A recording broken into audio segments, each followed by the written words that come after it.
They'll sell me at dawn, but I can cook, so clean. I'll be anything you need, begged the Comanche girl.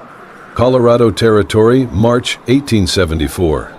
A high ridge of red dust loomed over the mining camp. Wind howled through the canvas tents, rattling tin pots and tugging at ropes with sharp, cutting fingers. The ground was hard, with frozen mud, the air bitter. Fires flickered low in rusty barrels, and the smell of coal smoke and sweat hung like a second sky. The Stratton Ridge mining camp wasn't a place people arrived at by choice. It was where broken men dug through the earth for silver veins and stayed long enough to forget their names. And it was where Nokose, 19, daughter of wind and wild prairie, had been brought under cover of night. She wore no shackles. None were needed. The look in the guard's eyes said enough. She was not there as a worker. She was property. Temporary. Replaceable. There were no women in the camp, not officially.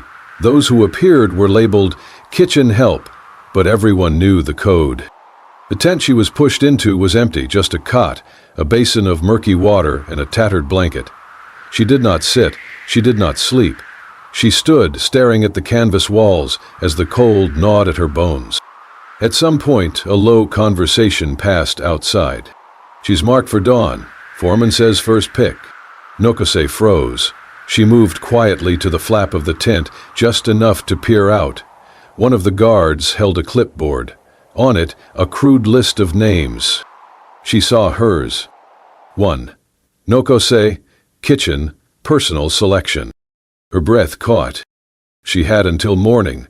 She waited until the fires dimmed and the camp settled into drunk stillness. Then she slipped barefoot across the frozen dirt, ducking between wagons and shadow. She knew where she needed to go. The far side of camp held the engineer's tent, larger, reinforced with wood slats, and flanked by stacked crates of surveying equipment. The man inside was said to be important, and more importantly, not cruel.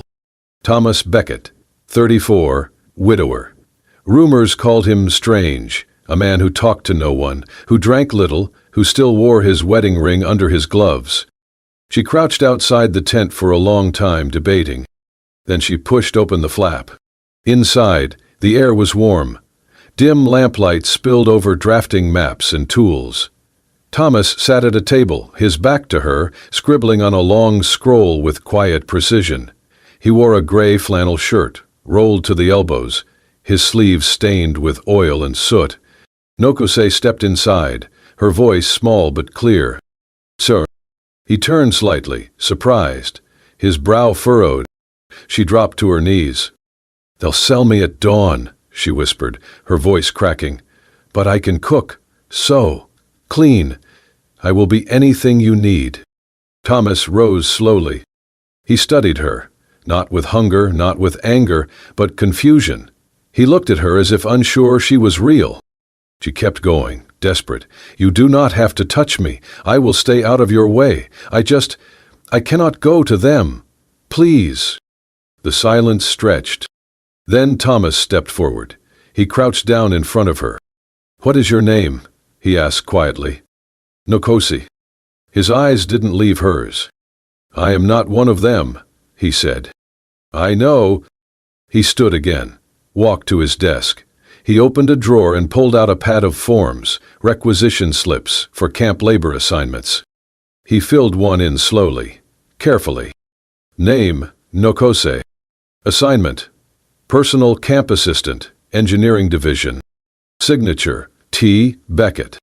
Then he took the camp seal from his belt, a heavy brass stamp, and pressed it into the bottom corner of the paper. He turned back to her and held it out. "Stay here tonight," he said. "No one will touch you." Nokose took the paper with trembling hands. "Thank you," she whispered. Thomas didn't respond. He returned to his table, sat down, and resumed writing. But something in his shoulders shifted, a tension released, a wall lowered. And for the first time in a long time, he wrote slower, as if something had changed the weight of the ink. The morning after, the camp stirred with the usual noise, Boots crunching gravel, metal clanking, men shouting orders with the sharpness of routine. But in the far corner, near the engineer's tent, something had changed. Thomas Beckett stood in front of the administrative shack, the requisition slip in his hand. The foreman, a grizzled man with a permanent scowl, looked at it through narrowed eyes. Personal assistant? Since when does a damn engineer need one? Thomas shrugged. Since the survey reports are 3 weeks behind, and my tent looks like a mining accident, I need someone to help catalog equipment and maintain order. Unless you would rather do it, huh? The foreman grunted. You vouch for her? I do. A long pause. Then the stamp hit the paper with a thud. That afternoon, Nikose moved into the side of the tent Thomas partitioned with a woolen curtain. No one said anything aloud, but looks followed her across the camp. Curiosity. Contempt. Envy. A Comanche girl? Assigned to the white engineer's private quarters? The whispers were inevitable. Inside the tent, the space was functional but worn. Drafting tables, crates of copper wire, broken lamps, and layers of dust coated everything like ash after a fire. A single cot sat unmade in the corner. A bottle of whiskey lay empty beside it. Nikose did not ask permission. She simply rolled up her sleeves and began. She swept first, then opened the tent flaps to let in air. She folded his laundry, refilled his water canteen, scrubbed soot from the metal stove. By evening her hands were cracked and blackened, but the tent looked human again. Lived in, breathing. When Thomas returned, he stood silently in the entrance for a long moment. The bottle was gone, the floor swept, his cot made. He walked past her without a word and sat down. Nikose stayed quiet as well. She moved to the small iron pot she had placed over the stove earlier and spooned out a stew, modest but fragrant, made from salted meat and wild roots she had traded from another worker. He placed the bowl on the table without looking at him. Thomas took one bite, then another. He ate slowly, methodically, until the bowl was clean. Only then did Nikose turn toward the corner shelf. There, tucked beneath a dusty handkerchief, she had found a small tin box while cleaning. She picked it up gently, as if it still held breath. She opened it and showed him the contents, an old photograph faded by time and heat, a young woman in a summer dress printed with tiny sunflowers. Her smile was soft, her hand resting on the arm of a younger Thomas. Nikose met his eyes, then closed the box and returned it to the shelf. I did not mean to intrude, she said quietly. Thomas did not speak for a long time. Then he nodded once. She made that stew years ago. I guessed, Nikose replied. The silence between them changed. It was no longer a barrier, but a space they both sat in. A space neither of them knew how to leave, nor wished to just yet. That night, Thomas set aside his papers early. He did not drink. He turned the lamp lower than usual, the glow softer against the canvas walls. And when Nikose lay down behind the curtain, she stared up at the ceiling for a long time, hearing the stillness in the man on the other side. He had not thanked her, but he had eaten every bite. Days bled into each other with the rhythm of routine. Nikose did not speak unless spoken to. She rose early, stoked the stove, prepared coffee, and folded the engineer's maps when the wind scattered them across the table. She scrubbed out the iron pans until her knuckles cracked, and stitched a tear in Thomas's shirt without being asked. Her movements were efficient, quiet, the kind that learned long ago how to disappear into usefulness. She took up no more space than needed, left no footprint behind. Thomas, for his part, said little. He offered no thanks, no questions, only silence and the occasional nod. But something shifted. He drank less. He lit the lamp earlier. And sometimes, after supper, he would sit outside the tent and simply listen, to the wind, to the stillness, to the small sounds of someone else sharing his world. The silence between them became less like distance, more like the hush of something beginning to thaw. One morning, while sorting through old cloth in a supply crate, Nikose found a strip of canvas too torn to patch. The edges were frayed, the center stained. Instead of discarding it, she took a piece of charcoal from the stove bin and began to draw. Her fingers were stiff from the cold, but she moved with purpose, not precision. It was not exact, the lines were uneven, but in the center a rough sunflower bloomed, round, radiant, a burst of stubborn gold against faded gray.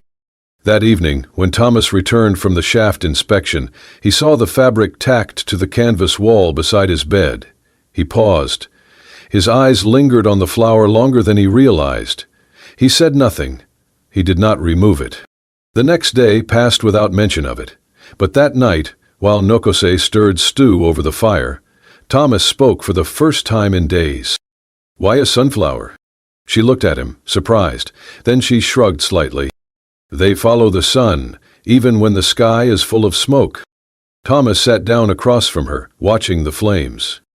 "My wife, her family grew them," he said. "In Missouri, acres of them. She wore them in her hair." Nokose said nothing. She merely passed him his bowl. After a long pause, he added, "She died 3 years ago. There was a raid. The militia said it was Comanche, but I never saw who fired the first shot. The cabin burned. I found her in the ash." "I am sorry," Nokose whispered. Thomas looked at the bowl in his hands, then away. "Since then I have not built anything that did not break. I thought maybe if I buried myself in the dirt long enough, I would forget what the sun looked like." Nokose stirred the pot again, slowly. "My mother was sold," she said softly, "by a man who said he would marry her. He traded her to a passing caravan. I was 5. She told me to hide under a pile of skins. I never saw her again." She did not cry when she said it. She stared into the fire like it was the only thing that had ever stayed. "I have been to many places," she continued, "but never a home." For a moment, neither spoke. The wind moved outside, brushing the tent flaps. The sunflower on the wall trembled, like it too was listening. Thomas finished his stew in silence. When he was done, he placed the bowl aside and stood. He paused by the curtain that separated their sleeping spaces. "The canvas is yours," he said. "You do not have to ask permission to hang what you draw." Then he stepped behind the curtain and disappeared into the dark. That night, Nokose lay on her cot and stared at her drawing. The flower was crude, its petals jagged, its stem crooked. But it was there, still standing, still facing what little light there was. And for the first time, it felt like something she had planted had taken root. The mess tent reeked of grease and sweat, thick with the noise of boots scraping wooden floors and tin cups clanging on benches. Most of the miners had been drinking since sundown, celebrating a new silver vein struck near Shaft 3. The laughter was loud, laced with something meaner than joy. Nokose kept her head down as she scrubbed a cast-iron pot in the corner. Her fingers burned from the heat, the back of her neck prickled. She felt him before she heard him. A miner, broad-shouldered, sweat-stained, eyes red with liquor, leaned into her space, breath sour and hot. "Well now, look at this. The Comanche flower they gave to the engineer. Must be nice, huh? Sleeping your way into a tent like that?" Nokose didn't respond. He grabbed her wrist. "I asked you a question." "I am not yours," she said evenly, trying to pull away. The room quieted as others turned to watch. Some laughed, a few looked uneasy. No one moved. The man twisted her arm, harder. Nokose winced. "You think you're better than us, hiding behind that pretty boy Beckett?" Then, before she could react, he shoved her back against the table. Pots crashed, the basins spilled. Nokose gasped as the miner pressed closer, snarling. That was when the iron shovel hit him. Thomas had come through the side entrance, silent as snowfall. The blow landed clean across the man's back, not enough to kill, but enough to send him crashing to the floor with a howl. He tried to rise. Thomas brought the shovel down again, once, hard, across the elbow. There was a sickening crack. The miner screamed. Chaos erupted. Some men shouted. One ran to fetch the foreman. Thomas stood over the crumpled body, chest heaving. His eyes were dark, unblinking. The shovel hung loosely in his hands, its edge smeared with blood. Nokose stood frozen, hair clinging to her damp face, breath shallow. Later, inside the administrative shack, the mine sheriff and two company men circled Thomas like wolves. He stood still, arms folded, eyes straight ahead. "He was drunk," Thomas said. "He grabbed her. I responded." "You broke his damn arm," the sheriff snapped. "He'll still be able to dig," Thomas replied. "Eventually. Do not get clever with me, Beckett. You think this is a city? You are not some union officer anymore. You cannot just lay a man out because you feel like playing hero." Thomas remained silent. One of the supervisors leaned forward. "You are valuable, Beckett, but no one is irreplaceable, especially not over some camp girl." Thomas met his gaze without flinching. "Then fire me." A long silence. Then the sheriff cursed under his breath. "Hell with it, you are on warning. One more incident like this, you are gone. No severance. No escort." Thomas nodded once and walked out. Back at the tent, Nokase sat on the cot, her hand still shaking. Her lip was split. A bruise darkened her jaw. When Thomas stepped inside, she stood quickly. "You should not have done that," she said, her voice small. "They will hate you now." "They already did," Thomas answered. He removed his gloves, placed them neatly on the table, and knelt near the stove to stoke the fire. Nikose turned away, but her eyes stung.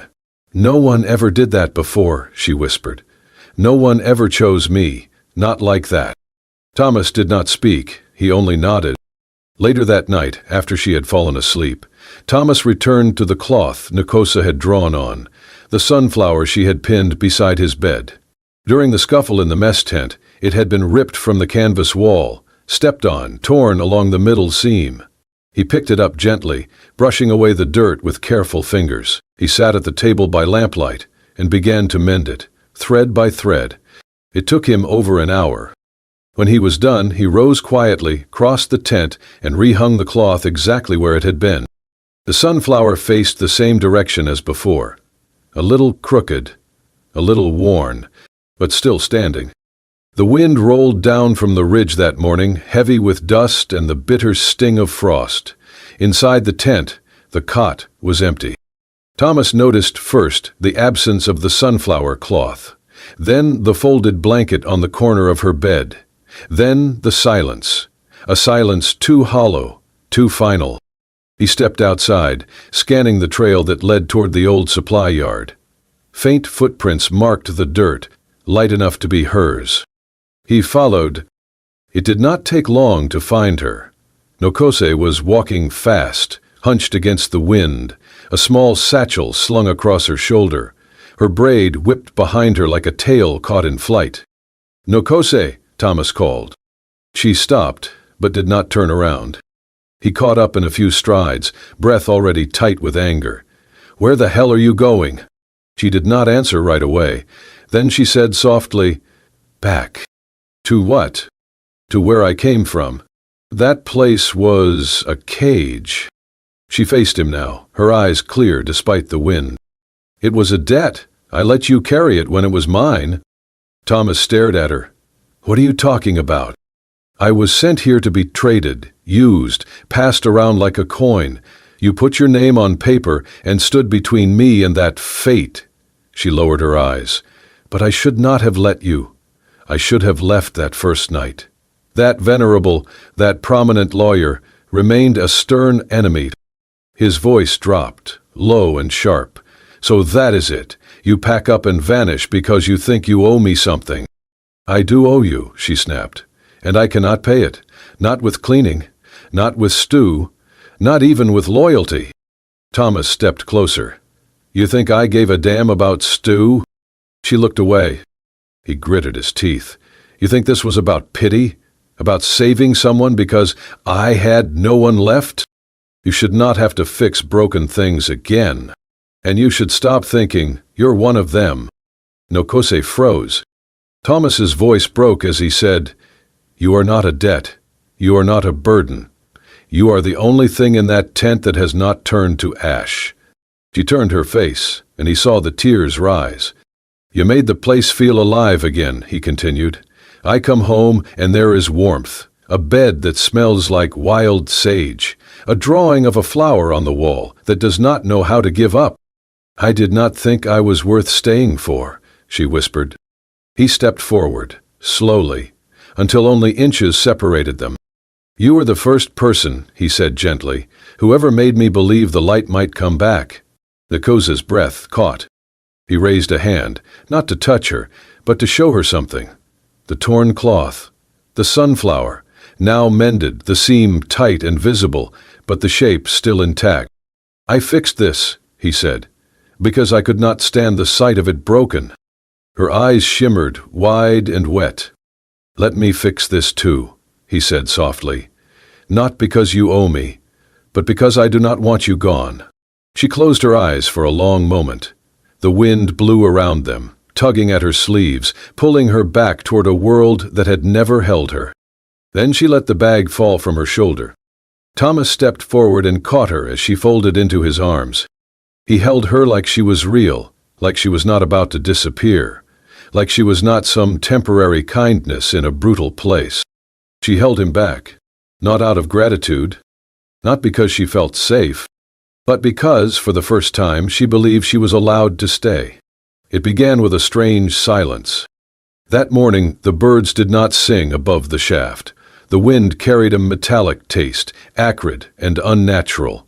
Nkosa noticed it first, while hanging linens near the edge of the mess tent. She saw a thin line of smoke drifting up from the deepest mouth of the mine.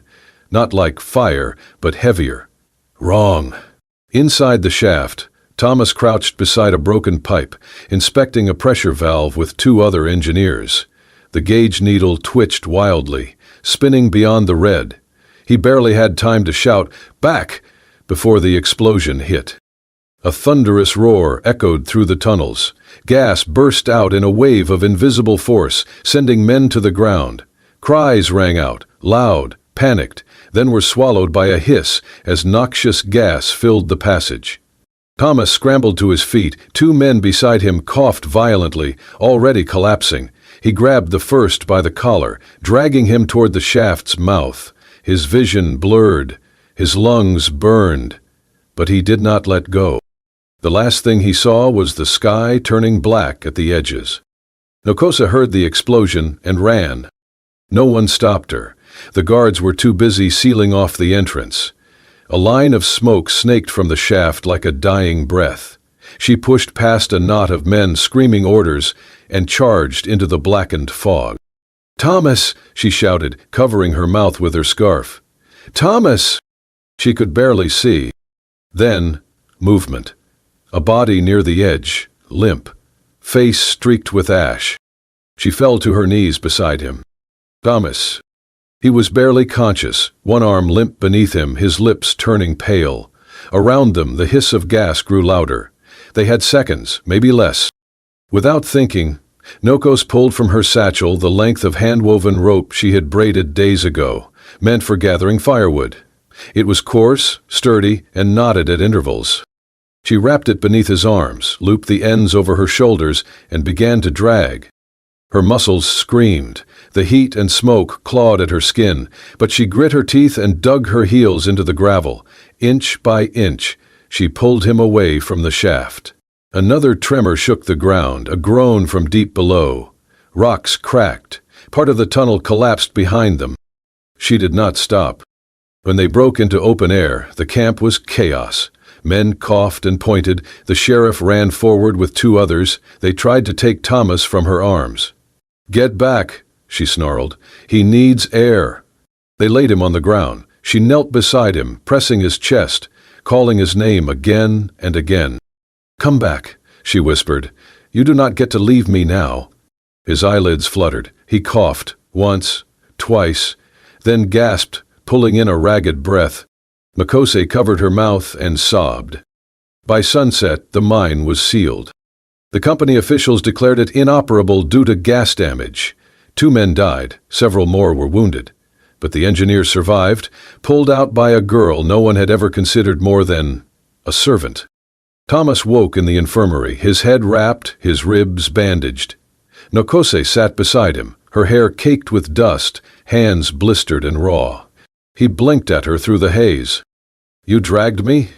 She nodded, tears in her eyes. "I told you," she whispered. "You do not owe me, but I could not lose you." Thomas reached for her hand, his grip weak but steady. "You saved me," he said. "No," she said, "we saved each other."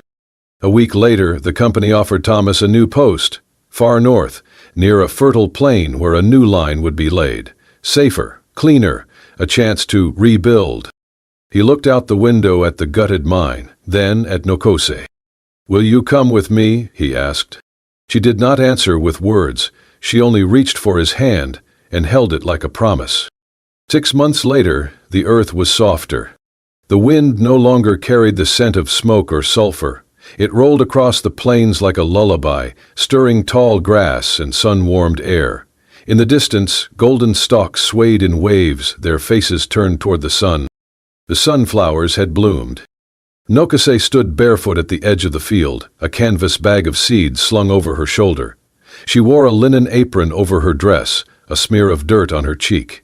Her hands were already stained from planting, but she did not care. Her feet sunk slightly into the damp earth, grounding her, steadying her. She dropped to her knees and dug a small trench. With careful fingers, she placed the seeds in the dark soil, one by one, then pressed earth over them like tucking children into bed. Each motion was deliberate, sacred in its own way. It was the first time in her life she had ever planted something that was hers.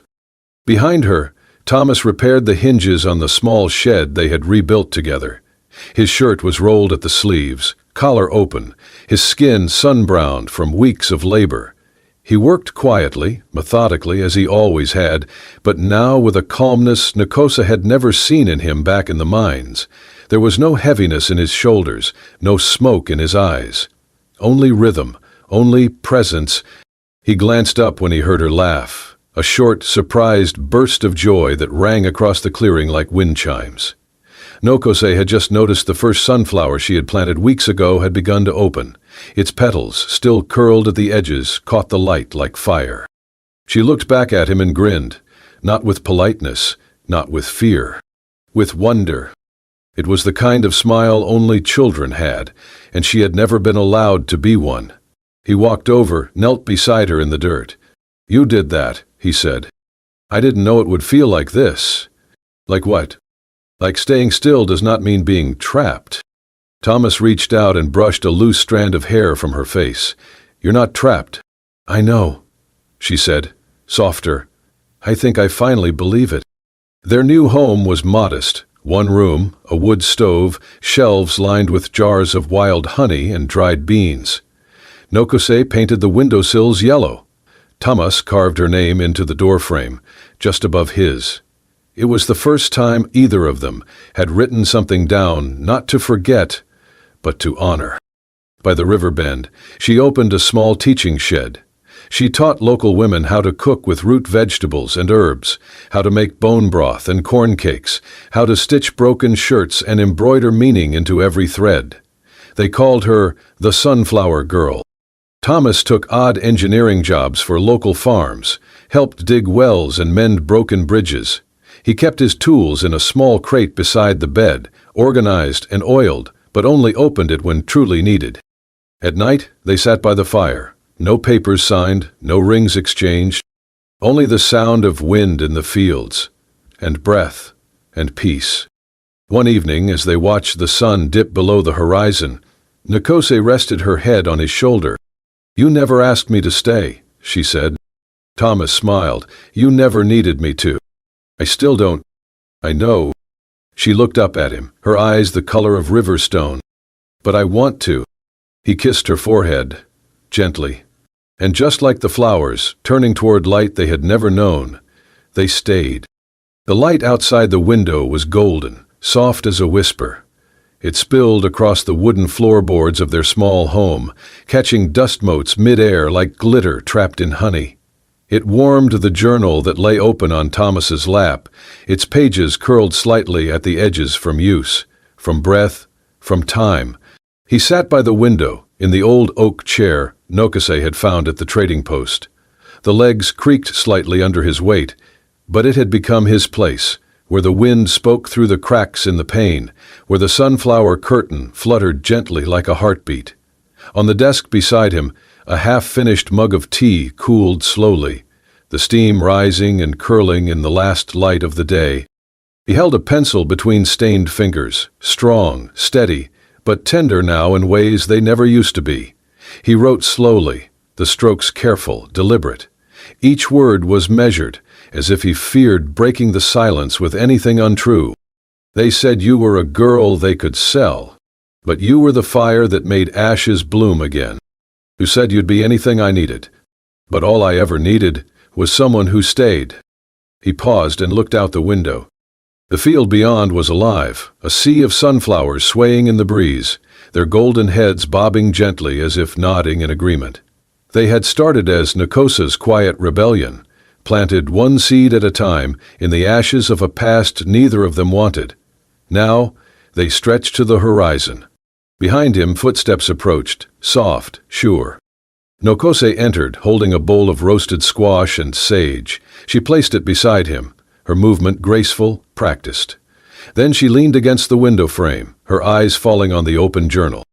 "You are writing again," she said. Thomas nodded, not looking away from the view. "You told me not to let my hands forget how."